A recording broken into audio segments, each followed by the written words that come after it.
But when I get onto you, the things that you do, I feel alright.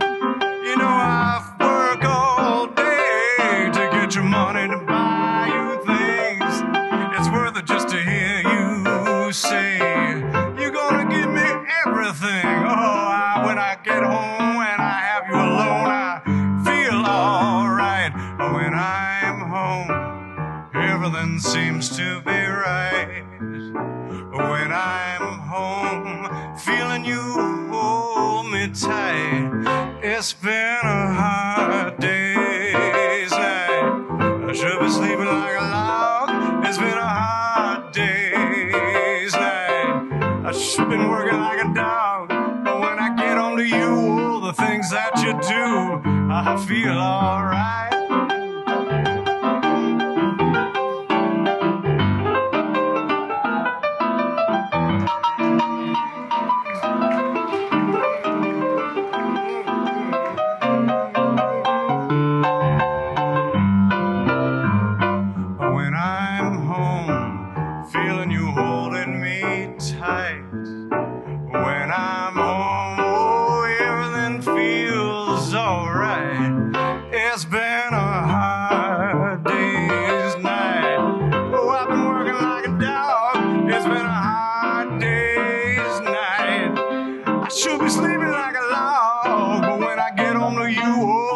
That you do, I feel alright.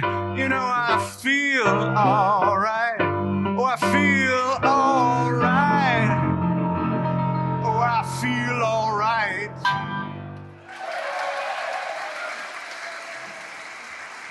Alright, alright.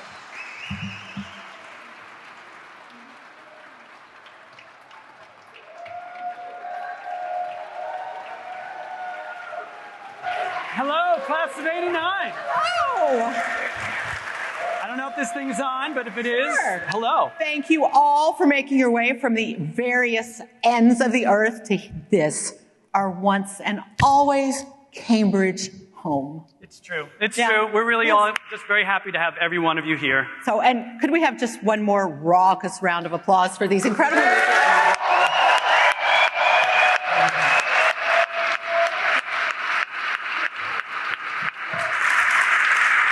That's Babette's baby boy, the Kaiser. Mm-hmm. My friend and yours, Gary Megbar. Absolutely. And the incredible, the multi-talented, multi-hyphenate Chris Min.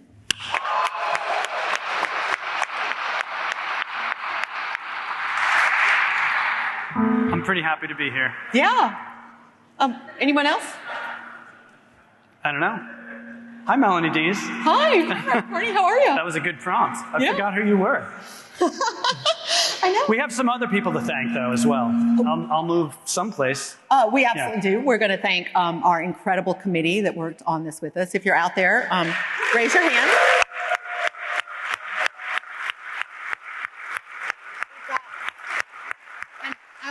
I'm gonna read this so I don't miss anyone. Penny Codrington, Jonathan Fernandez,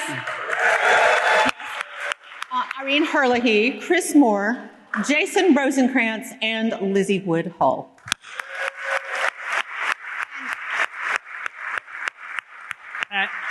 And we would add Lori Rudder and Jeff Behrens, who of course are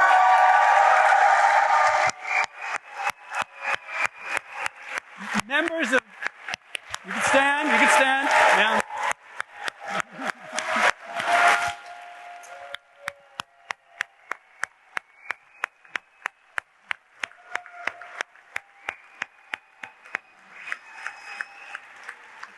Sorry, we have seen firsthand the work these people do. You can't possibly thank them enough, and that was beautiful and spontaneous. I mean, I don't know about you, but they're the reason I'm standing here. It's so true. It's so true. Yeah, no one says no to Lori. Raise your hand. No. Okay. Oh, speaking of raising your hand, raise your hand if this is your first class reunion.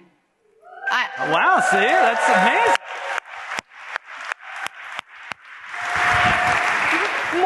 More than just the one person you already... I counted one. I was impressed. This is your 35th. Exactly. This is the first time you made it back. And now raise your hand if you were here 5 years ago for the storytelling event. Okay. All right, good. Okay, yeah, that was a pretty incredible event. I completely agree. So that many people know how excellent this was. How excellent was it? Well, I don't have words. I really don't have words. Well, I'm going to mention, if you were here, you remember that a couple of really important things happened in stories. Yeah, well, that's true. So, you know, one of the things was we wanted to sort of dip back into the magic of how good that was, right? Because, What, you mean like people coming back from the dead? well, we had stories, and for those of you who are here, which a lot of you were, like, that more than one story, in fact, where people died and came back to life, all, you know, in the same story, which, you know, usually that you start a religion or something around that. Right. But it was like, so we were worried that, you know, how do you top that? Well, with your philandering priest story, obviously. Well, that, you know, nothing ventured, nothing gained, right? You know, someone had to bend the curve downward. But anyway. Well, that's how we came up with our idea, right? Yes. So the idea, which you could explain. Oh, whoops.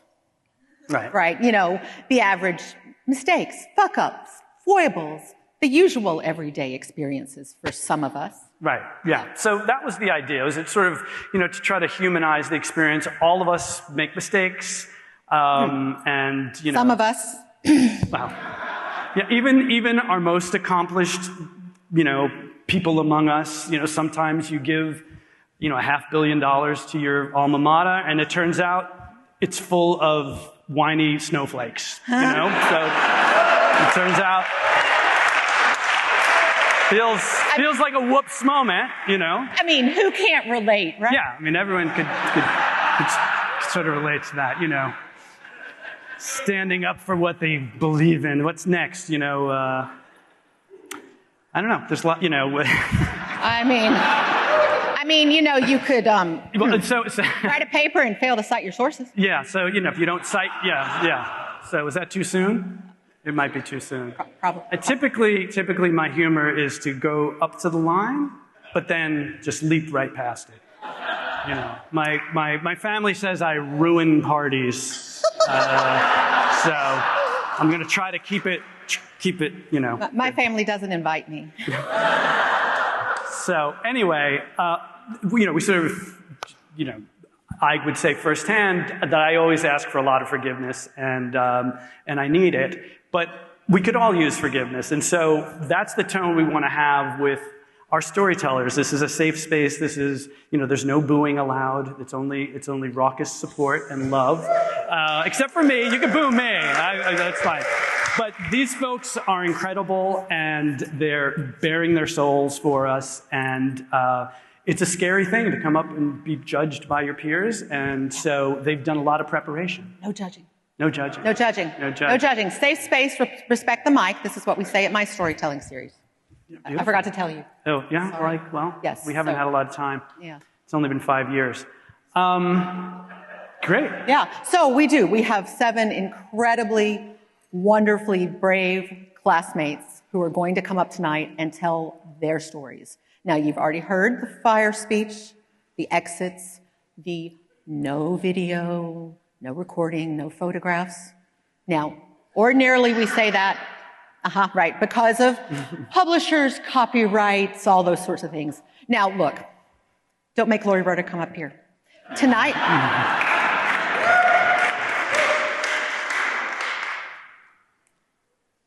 some of these stories are hysterically funny and entertaining. Some of these stories are a little poignant. And some of these stories cannot end up on the internet. Don't make us come rip that cell phone out of your hand. I have practice. I will do it. There will be an official class recording. That is all you need. We've been funny. I'm not being, do not do it. Take your phone now, put it in your pocket, turn it off. Someone needs to reach it, you can check it later. Put it on vibrate if it's important. You'll watch the recording when it's over, and we will all think it's wonderful. Put your focus on these fabulous people. Laugh, maybe cry, maybe gasp a little. And enjoy. You got the first? It's Mark? I do. Who've we got up Mark first? Tanaka from We Quincy do. House. Oh my goodness. See, you remember that. I did. Our first storyteller up here. And then I'm just going to laugh because my office manager back home just sent me a text that says, picture or it didn't happen. I was like, can't do that. We just Okay. said you can't take pictures. I was like, is Whoops. she watching me? Okay. Anyway, so here we go. Our first storyteller tonight is Mark Tanaka from Quincy House.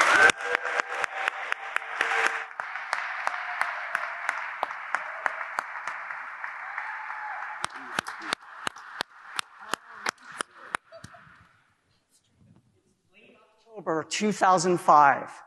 I'm in the historic, beautiful, ancient capital city of Kyoto, Japan, in a not so glamorous or pretty police station, and not by choice. So I'm feeling frustrated and anxious, a little bit indignant, and as it's past 2 a.m. already, I am very exhausted. The police officer handling my detention hands me a phone with my half-asleep wife on the other end. She's been woken up at the Japanese guest house that we're staying at. So now I'm feeling embarrassed and ashamed. Honey, I'm so sorry. I think I got into trouble. So how did I get here? Let's rewind a couple hours. I've spent the evening immersed in an amazing fire festival around a Shinto mountain shrine. Hundreds of lit torches, loud chanting. I'm enthralled, and I stay until the very end, past the last trains that I had taken to get here. So how am I going to get back to my lodging? Well, the answer is obvious. Well, it's obvious if you're an ultramarathoner. So obviously, I'm going to run back. So a few kilometers into my late night bonus workout, I'm feeling pretty good. I approach a lit intersection, as does a small truck coming from the side. I make eye contact with the driver. It appears he's yielding to me, so I set across. He steps on his accelerator. I have to jump back to prevent from getting run over. I regain my balance just enough to give his vehicle a little kick in the back as I yell a Japanese profanity. Having let asshole know that he is an asshole, I continue on my way. Suddenly, screech of his tires, revving of his engine as he backs up angrily. Rut-row. So there are two problems here. First, again, I'm a distance runner, so I have mainly slow twitch muscles, not so good for sprinting. Second, although I know the basic way to get back to where I'm staying, I do not know exactly which side street to take to escape a driver evidently out for my blood. But sprint I do. I make many quick decisions. At least one is the wrong decision, because now I find myself at the back of an alleyway with the entrance cut off. So I make a sprint for it, but the gap is too narrow. The driver gets out and he grabs me. Now, in case you haven't noticed, I am not a big kind of guy. In fact, even by Japanese standards, I am probably too skinny. The driver, on the other hand, he's on the opposite end of the size spectrum. He is humongous. He obviously pumps iron. He is ripped. I suspect he takes steroids. And I'm thinking in all of Japan, there's maybe a dozen guys as big and scary as mean as he is. And this one has me in a headlock. And he is pissed. So after too long of suffering the friction and the odor of his armpit, and he screams at me, people in the neighborhood had gotten woken up and they come out. And then eventually a police car pulls up.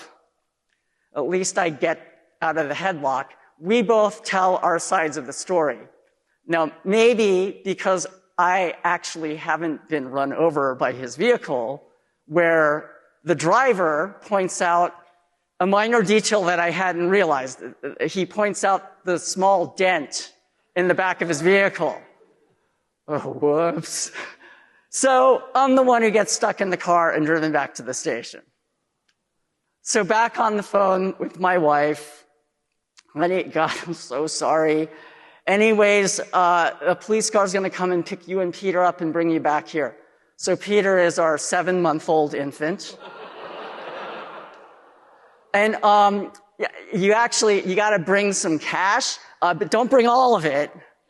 So, maybe a few 10,000 yen notes. So that's like a few $100s. So they eventually arrive. Part of me is like, I'm relieved. I'm happy to see them. I've been alone in this scary situation. But then more, I'm feeling terrible and guilty to have pulled them into this crazy situation. And then we have to wait for the driver to show up. So some cultural context. In Japanese culture, much greater emphasis is placed on shame, saving face, preserving honor, including and especially family honor. So it is not just I who have to make amends to the driver, but we, my whole family.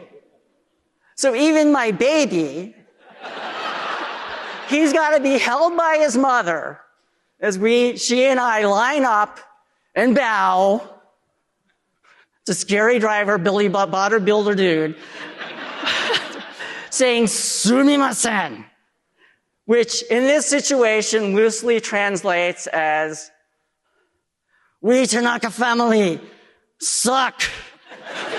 We are so very, very sorry. Now, in the US, if you apologize too much, it often comes across as insincere. But here in Japan, in this situation, repetition is better. So over and over, sumimasen, sumimasen. Finally, the officer tells us, okay, that's enough. We're cued to hand over the money. Sumimasen. The driver takes it. He complains. This isn't enough to cover his repairs, but the officer tells him, look, you're just going to have to deal. So perhaps, the police did give my side of the story a little bit of weight. So I'd like to say I'm happy to report that I learned and grew from this experience. The brain's prefrontal cortex is supposed to be fully developed by age 25. I guess at age 38, mine wasn't quite there, but in the years since then, I really do think I've developed better impulse control. And they always say prevention avoidance is better than getting into this situation. So when I run on city streets, even when I have the right of way, I never assume that the driver is going to yield to me, right? And then, at least a few times, too many times, I've had to call or text my wife, beginning with an apology, for some lapse of judgment. But I'm really proud that not once again have I had to do so from a police station.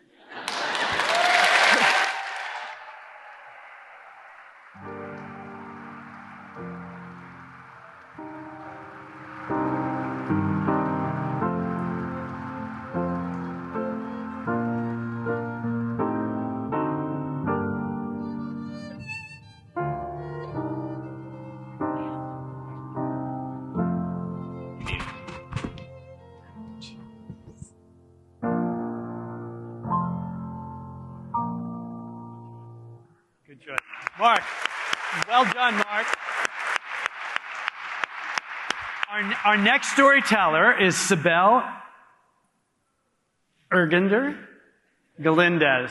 I couldn't remember if it's G hard or soft. Ergander, I did it all right. From Cabot House. Here she comes.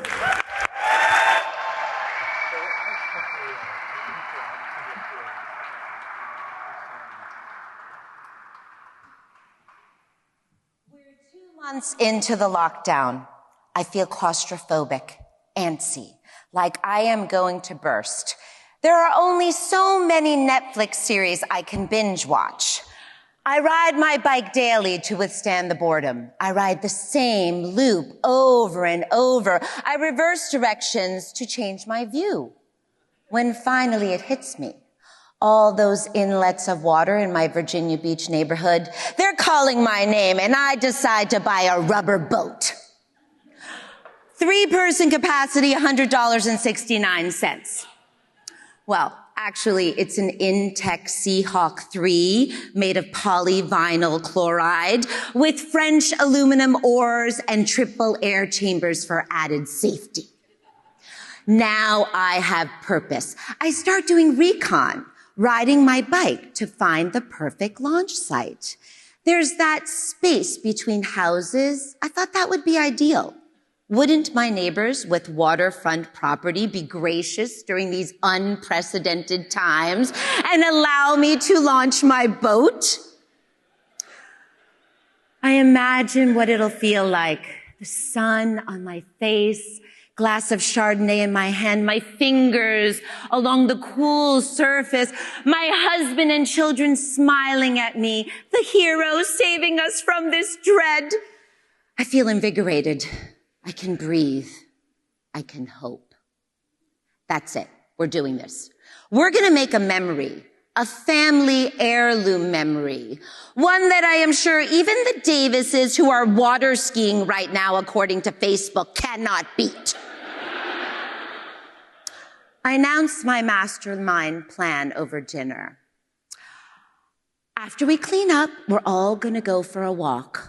I need to show you where we're going to launch our boat. Yes, I bought us a boat to go out on the water right in our neighborhood, spending time making memories. You what?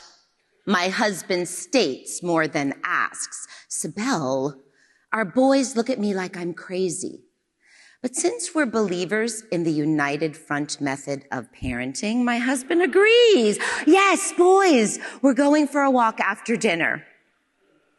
I'm beaming. I lead the way, so proud of my plan. Less than 5 minutes from our house, I point to a muddy swath between houses. There's a slight incline leading out to paradise. This is it. My husband ponders.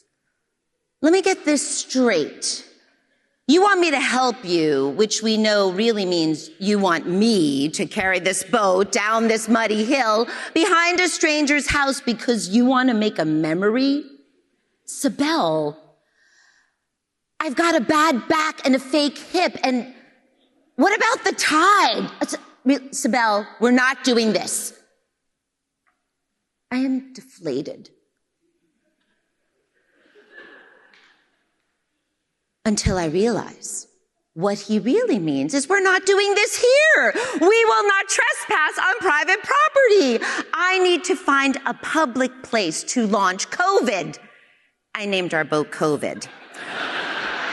And so I do. The perfect spot, the local public park. It's now June, post-Father's Day. I muster the courage at breakfast. It's a beautiful day. We're all going for a boat ride today. Meet me in the driveway at 4 p.m. I'm not taking no for an answer. I leave the room before anyone can deny me and clean the house till 4 p.m. when I am out the door. And there they are in the driveway.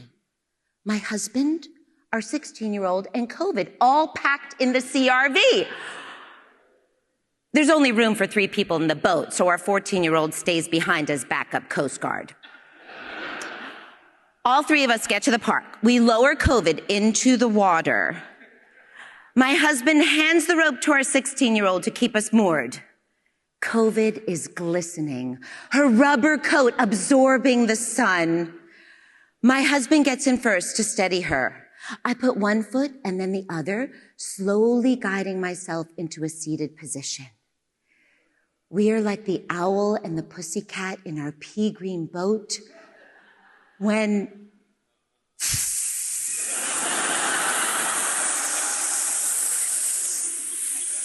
you hear what I hear? We scramble out of the boat. Oh, I am devastated. This was weeks of planning, of daydreaming, of hoping. My husband sees this. Because of who he is, he decides to do something about it. A few days later, he patches up COVID and announces, grab the Chardonnay, Sibel. We're going for a boat ride, just you and me. This time we get out on the water. My husband sits in excruciating pain because of his bad hip, sipping wine with me. Who is this man? Just the dearest person in the world to me. It's a short boat ride, but we did it. We made a memory. It may not have been the one I imagined, but it was even better. Worn, torn, and patched with love.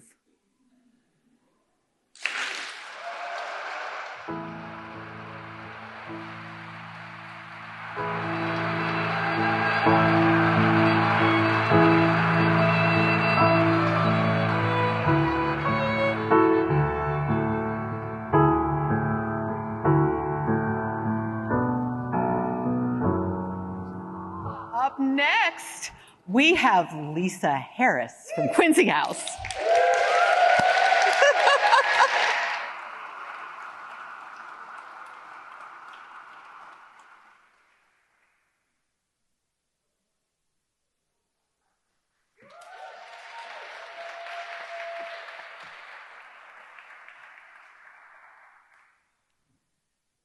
I have a very vivid memory of feeling my baby kick for the first time when I was pregnant years ago.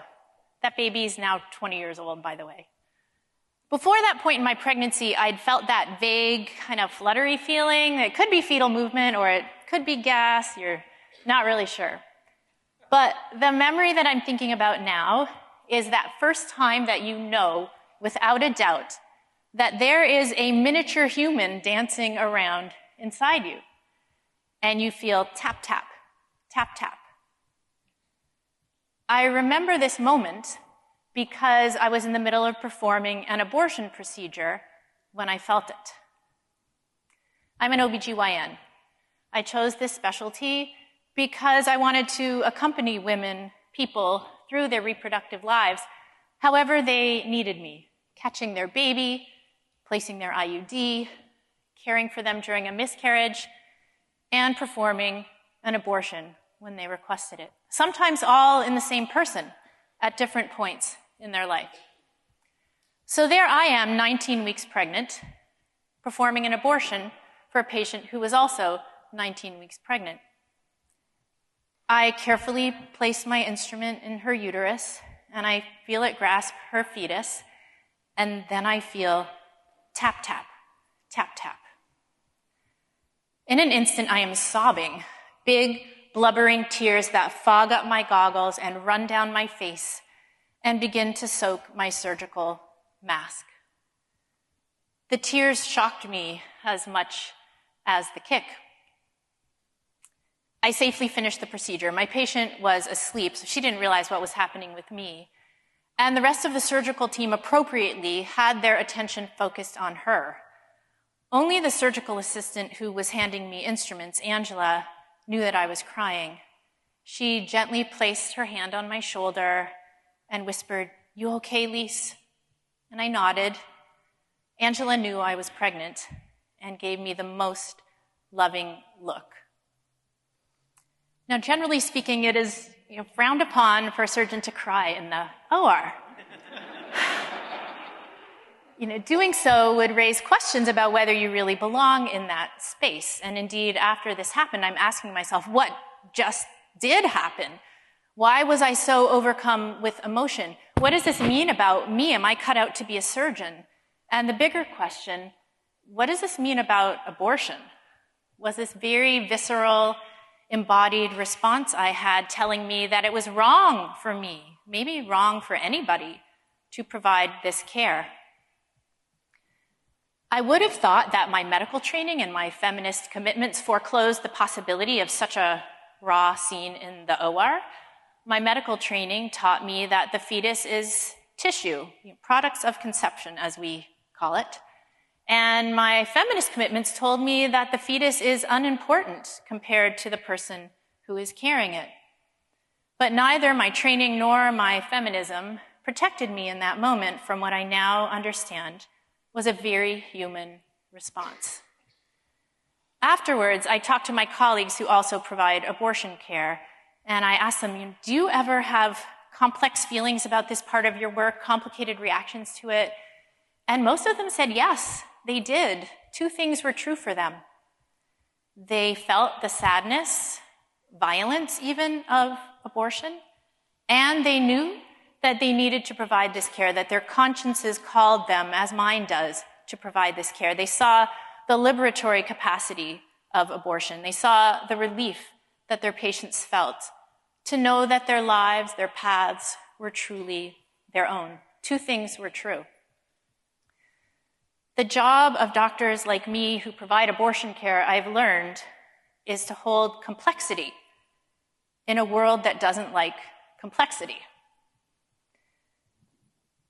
This experience and talking to my colleagues afterwards set me on a 20-year journey, really, of trying to recoup the complexity of things, complexity that tends to get flattened or depicted in false binaries. It's a child, it's a choice. It's both. A very wise applied psychologist that I collaborate with introduced me to the term tension of opposites. It's a term that comes from Jungian psychoanalysis, and it captures the idea that two seemingly opposite, incompatible things can be true at the same time. And it's an idea that I carry with me that's been helpful as I negotiate life, not as it's often depicted, but as it really is. Messy, full of inconsistencies, full of ambivalences. For example, pandemic dog. Wonderful idea. Terrible idea. I mean, being a homeowner, exciting, stressful. Parenthood, best thing ever. And sometimes the worst thing ever. Parenthood taught me that I have a capacity for fierce love that I didn't know I had, and I'm grateful for that. Just a couple of weeks ago, Parenthood taught me that a person can get 4 parking tickets in a single day. That 20-year-old that I mentioned earlier. Yeah. I have tension of opposite sightings all the time, now that I am open to it. Now that I no longer need things to be just one thing or just another thing. And now that I welcome the intrusion of my humanity wherever and whenever it decides to say hello. I continue to provide OBGYN care, including abortion care, in the Midwest. And just as an aside, that has not been an easy thing these past 2 years, but that is a story for another day. Whether we're talking about abortion or war or life, I find it all more manageable when I embrace the idea that incompatible things can be true at the same time. Thank you so much.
Next up, we have Lizzie Wood Hull from Cabot House.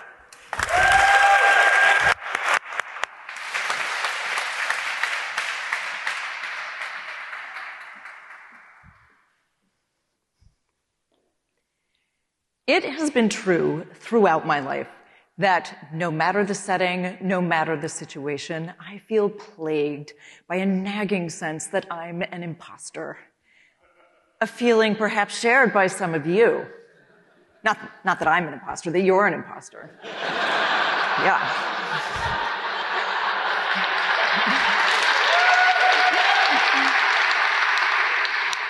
For example, in my life, I'm married to an Episcopal priest, but I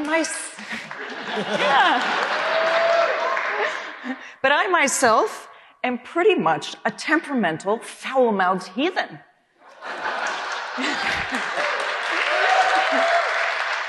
But at no point in my life have I felt more fraudulent than I did during a quasi-impromptu stint as a medical interpreter. Several years ago, my orthopedic surgeon father-in-law was busy assembling a team of providers, doctors, nurse practitioners, a dentist, a physical therapist, to travel with him to the south of Nicaragua. There they would partner with a local organization to provide these roving medical clinics in rural areas where there was little or no access to healthcare. A last-minute conflict had arisen for the person who would interpret, and my father-in-law was desperate. He needed someone, just anyone, who could speak Spanish. So he called me. Because, one, I had recently, 15 years prior, spent a year teaching English in Madrid. So I was fluent in Castilian Spanish. Kind of. Two, I had the right price tag. It was going to cost him exactly $0 to enlist my services. And three, I was an easy target, as I had not yet outgrown being a compulsive people pleaser. So he knew I would say yes, despite my misgivings, and I did. Once we arrived at our hostel in Nicaragua, I was handed a set of scrubs, a uniform I was told would not only identify me as a member of the team, but also as a trusted, respected professional. The next morning at the community center where the first day's clinics would be held, inside, stretched between the walls, was a grid of clotheslines, and suspended from them were bed sheets and fleece blankets and paint tarps and pattern quilts, not quite descending all the way to the dirt floors, but nonetheless partitioning the space into these undulating exam rooms. Air was flowing in through empty window frames, which from time to time were occupied by the faces of curious children peering in to see what all the fuss was about. The first 5 or 6 hours required intense concentration. I mean, there were so many things that could be ailing a person, just so many stories and so many details. But my Spanish for Healthcare Workers 4 CD set was really coming through for me. I mean, I was actually doing this. And the more patients I talked to, the easier it became. But the easiest part of these consultations was the very end, because I said the exact same thing every time, just directing the patients to pick up their medications at the pharmacy, which was basically a table outside sheltered by a tree. So to the revered abuela with her protective adult son, y ahora hay que ir a la farmacia para coger las medicinas. And to the concerned mother with her impressionable young children, y ahora hay que ir a la farmacia para coger las medicinas.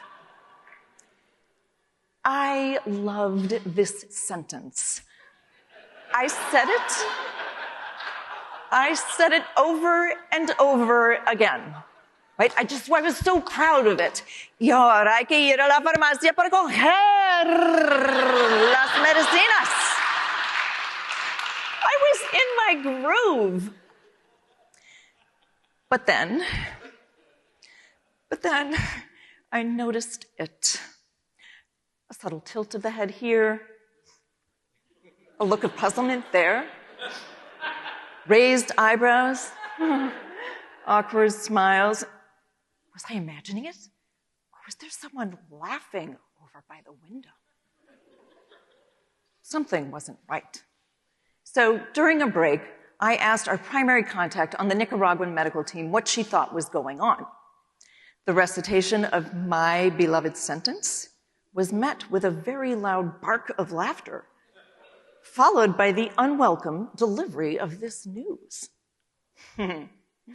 You've been telling the patients to fuck the medications at the pharmacy. I did that.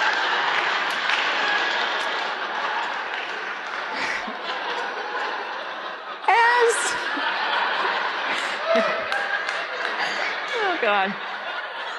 As I took in this information, I've got a hair here. Okay. As I took in this information, all I could do was stare at her, just speechless, frozen in place. But inside was pure pandemonium.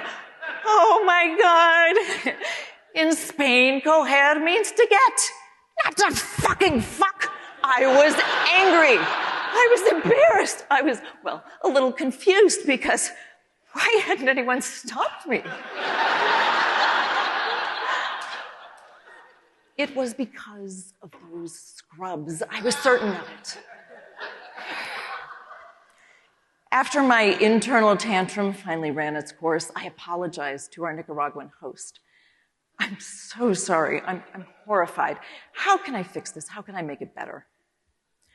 She gave me a little look. Use a different verb.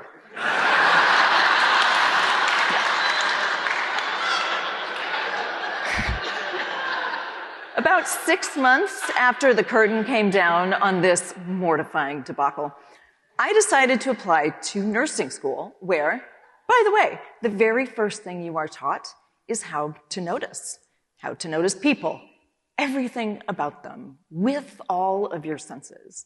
Actually, with your entire being. Because to really notice who's in front of you seems to require a kind of emptying of self. So, yes, had I not been so stuck in my head in those clinics, I might have found my way to a different verb a lot sooner. But still, the fastest way would have been for someone to just point out the error of my wicked ways. So, a little favor to ask. The next time you see someone stepping in it, and it's readily apparent they haven't noticed, I beg of you, think of my fuckery, have mercy, and let them know.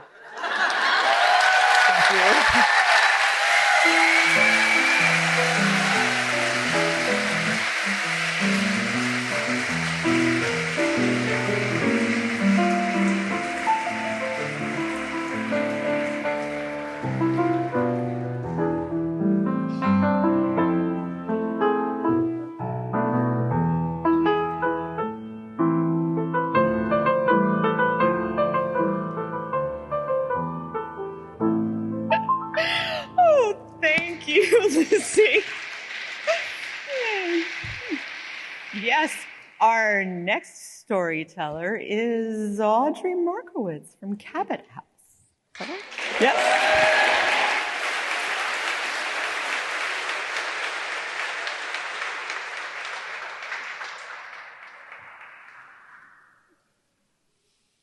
Many of us, whether or not we feel we've turned into our parents, have noticed traits we inherited from them. And when our parents are gone, this takes on added meaning. My dad died last year of heart failure in Connecticut, where I'm originally from. He was 87 years old. My mom lived locally, as I do too. Her life was cut short 17 years ago by ALS. She was 67. So I've been thinking about the things they gave me. My mom, a love of music. My dad, a love of literature and math. My mom and I had matching smiles. My dad gave me my curly hair. But there's one trait that often rears its head, and that's my complete and utter lack of any sense of direction whatsoever. That lovely trait came from my dad. Thanks, Dad. And it's affected my life in different ways. Back in elementary school, we had those attendance slips that had to go down to the office each day. Remember those? Yeah. And the teacher would say, who wants to bring the attendance down to the office? And the kids would raise their hand. I do, pick me. I never raised my hand. I was too scared. I thought I'd get lost on the way to the office, even though it was right down the hall. Well, years later, I was a young teacher at a middle and high school, and we were planning a field trip that had a bike trip in it. And this time, I did raise my hand after a fashion. I thought, I can do this. I'm not going to lead the bikes. I'll bring up the rear. The other teacher can lead. It'll be fine. And it was fine until we stopped for lunch. There was a long line at the lunch counter. I was at the end of it. By the time I got my food, most of the students had finished theirs. The other teacher said, oh, just go over the bridge and follow the path. And off he went, and the students all followed him. I wolfed down my lunch as fast as I could, jumped on my bike, and pedaled like crazy. And I'm pedaling, I'm looking for the bridge. Don't want to miss the bridge. Where's the bridge? And how did they get so far ahead of me?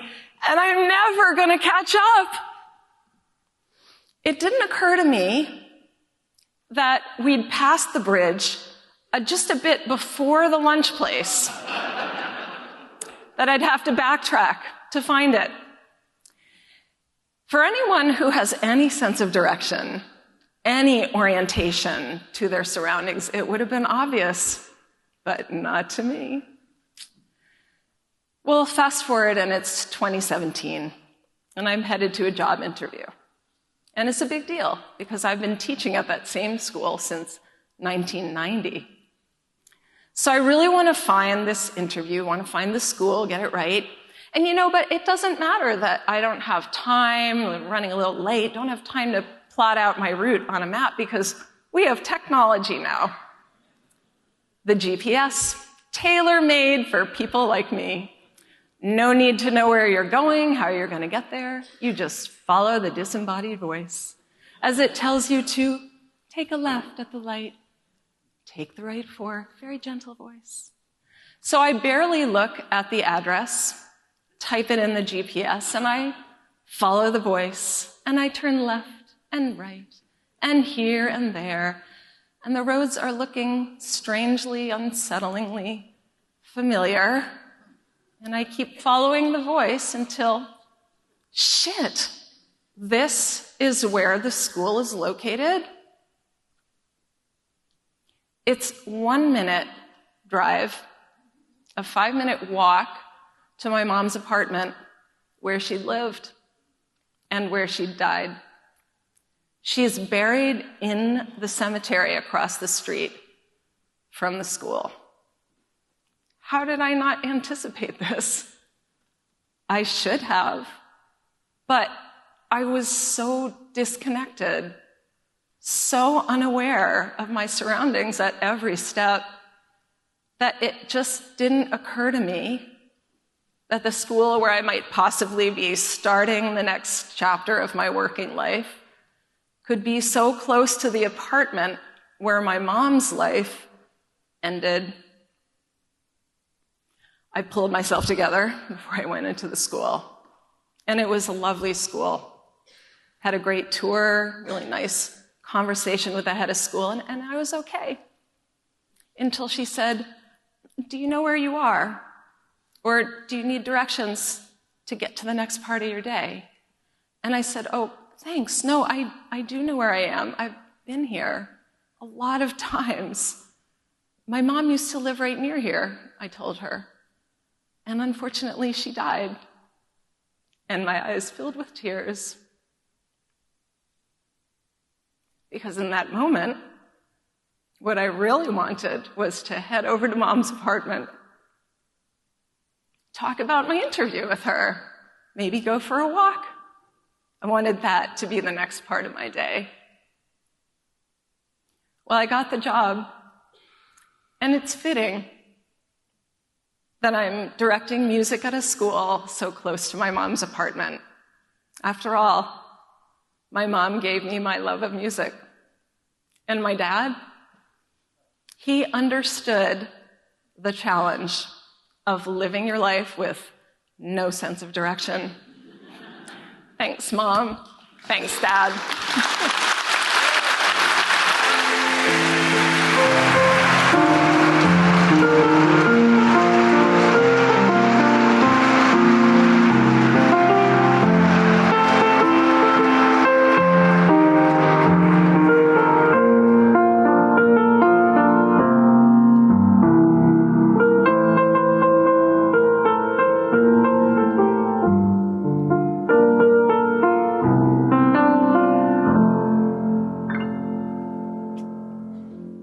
That was beautiful, Audrey. Next up, we have Adrienne Sue from Mather House.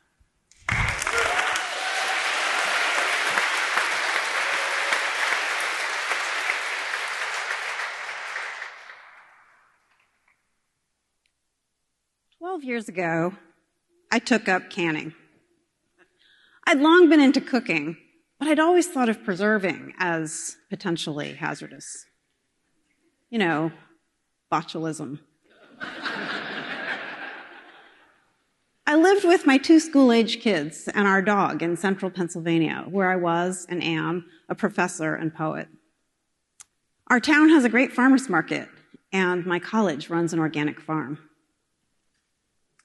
For years, my daughters and I had been going to the farm to pick snap peas and strawberries.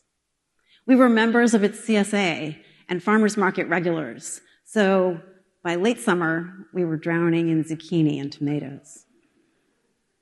When the kids were little, I took them to the market in a wagon. They rode home eating whoopie pies in a forest of charred kale and carrot tops. It was fun. But using everything before it spoiled could be difficult. One sunny day at the market, among shoppers toting flowers and lettuces, I encountered a canning demo. The instructor had jars, a funnel, ladles, lemons, sugar, and a large container of hulled strawberries, all laid out in perfect mise en place. Canning scares me, I told her. You know, botulism. You can do it, she said. You won't kill your family.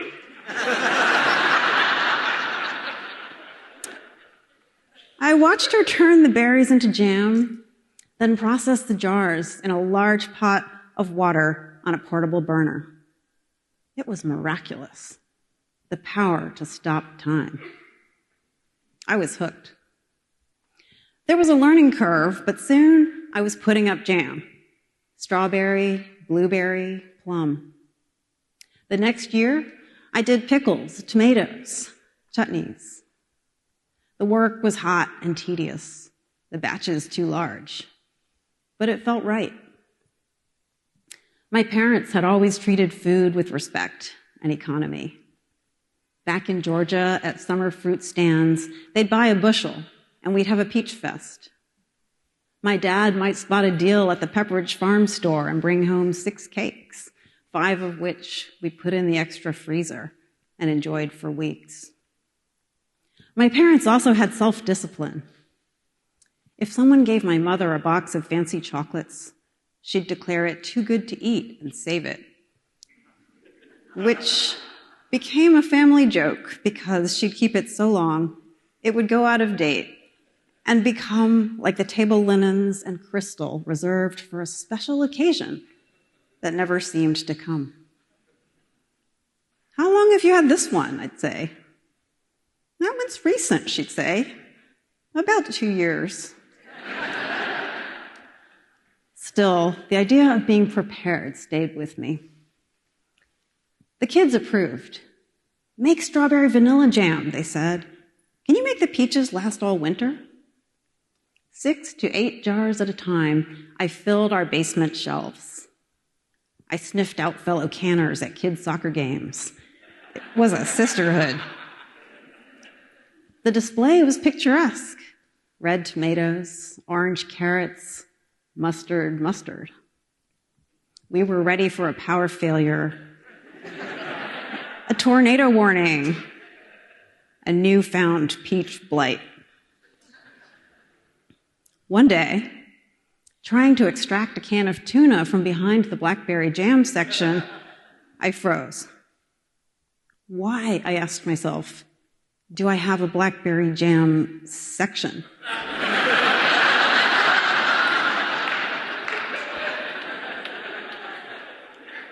We could use the tomatoes and peaches by the end of their shelf life, but we still had some 40 jars of jam and pickles, more than enough for ourselves and our friends.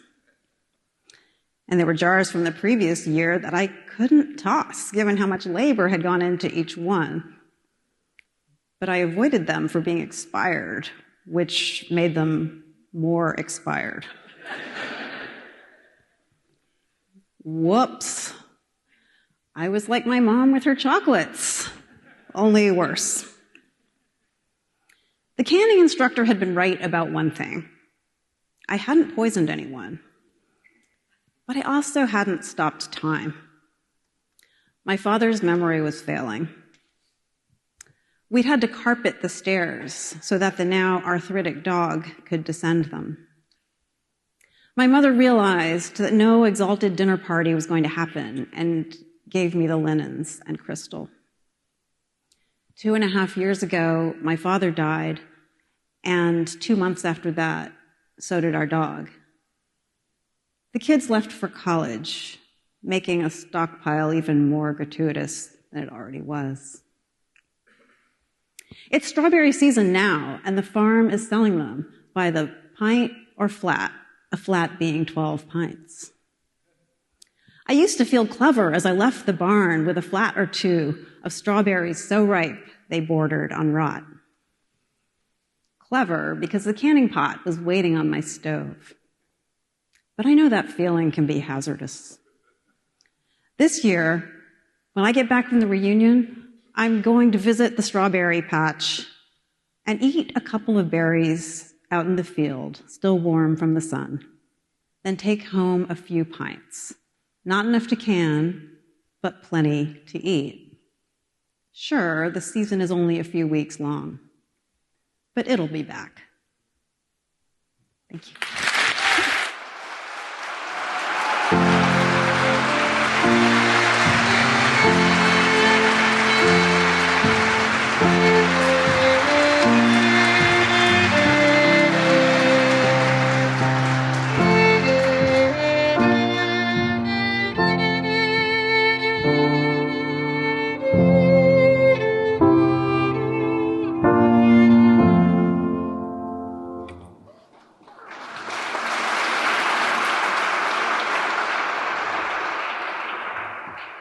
Thank you, Adrian. Our final storyteller tonight is Jason Rosenkrantz from Lowell House.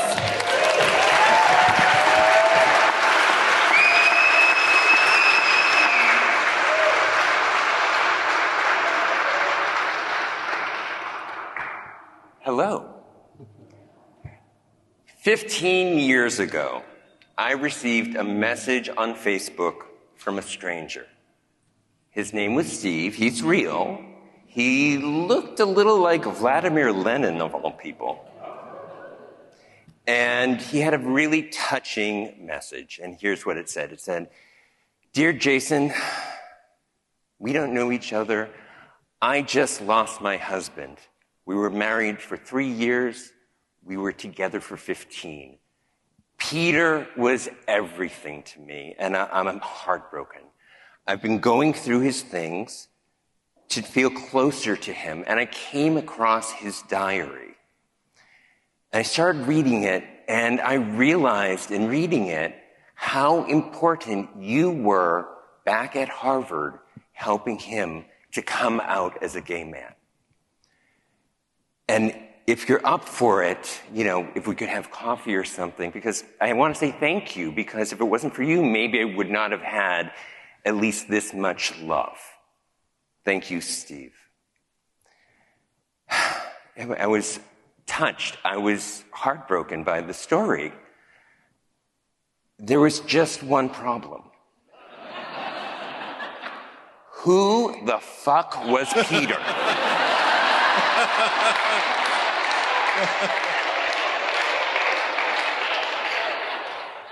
I start with the yearbook.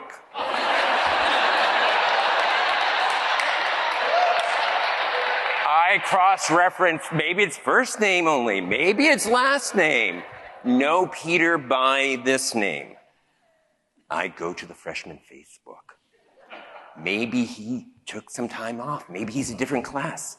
No Peter.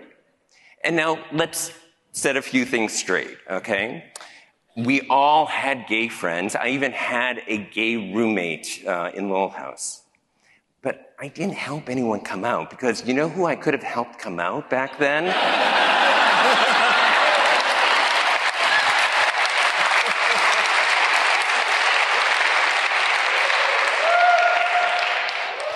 So I wrote back to Steve and I said, Steve, I'm so sorry for your loss. My heart goes out to you. But I have to be honest. I think there's a mistake. I didn't help anyone come out. I don't know Peter. I'm so sorry. The next day, I received an email back. But not just an email. An email with attachments. Pictures. Pictures of a diary with my name in it. Jason Rosencrantz, okay? Even spelled correctly, okay? No one spells my name correctly. You want to know what it said? Okay. So here's what happened. Think of this. December 1988.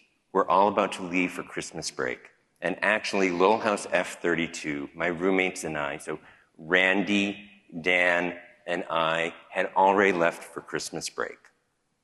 Peter, a freshman Slavic studies major, was on dorm crew, and he entered our room. He first saw my Russian posters, and he was fascinated because he was a budding Slavic studies major. And he started looking around, and he says in his diary how comfortable he felt because, first of all, the place was neat and well designed, okay?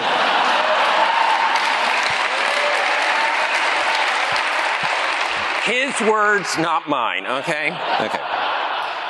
And then he wandered into Randy's room. Now, Randy had an ACT UP poster up.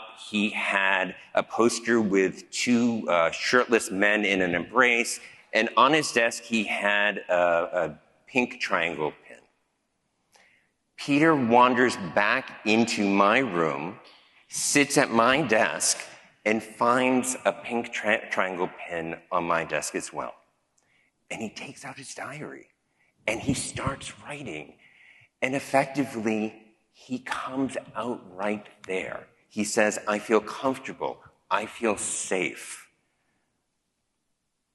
And then he says, you know, I'm going to leave this Jason Rosencrantz. And by the way, he didn't mention any of my other roommates. I don't know why. I'm going to leave him an anonymous message. I'm going to go and write on this Russian poster in Russian, "Mir miru и счастливого пути." So, peace to the world and safe travels. Now that I remember. You see, in January 1989, when we got back from vacation, I had a fight with my roommates. They wrote on my poster. I'm like, I said, why the hell did you, and when they played tricks on each other, they sent chick witches through the mail to each other. It was, anyway. For real. But, you know, I said, why did you write on my poster? They said, we didn't write on your poster. I said, but it's right here in Russian. And they said, we don't speak Russian. So 20 years later, I have to pick up the phone and I go, Dan, Randy, remember that fight we had 20 years ago about a poster? And they're like, no. I'm like, I said, great, thank you, I'm sorry, bye. But that's not it. So Peter had me for some reason. I'm glad I was able to help him come out. But Peter, in a strange way, also helped me. You see, 2 years later, my husband Bill and I, hi Bill,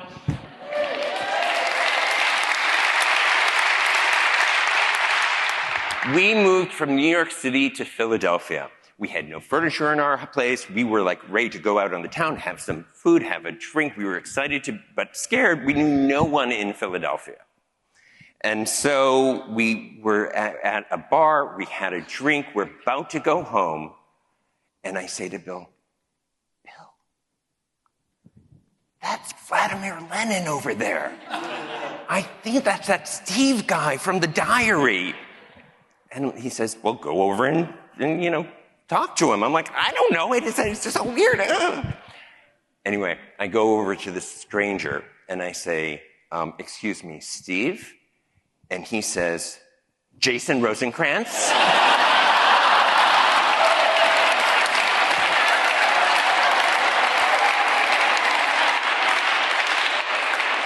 So in the end, Peter and I helped each other.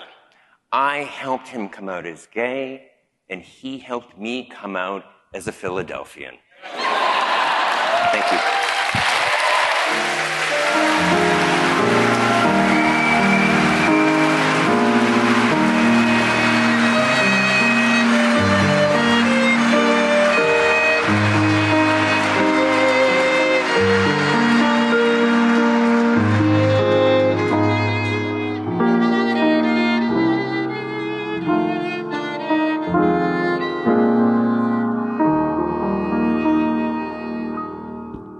Beautiful. I know. Hey, Clem.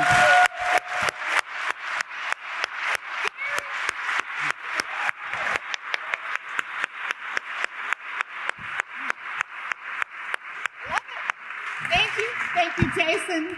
Thank you, storytellers. Why don't you all come back up here? We want to give you a round of applause. Yes, come on.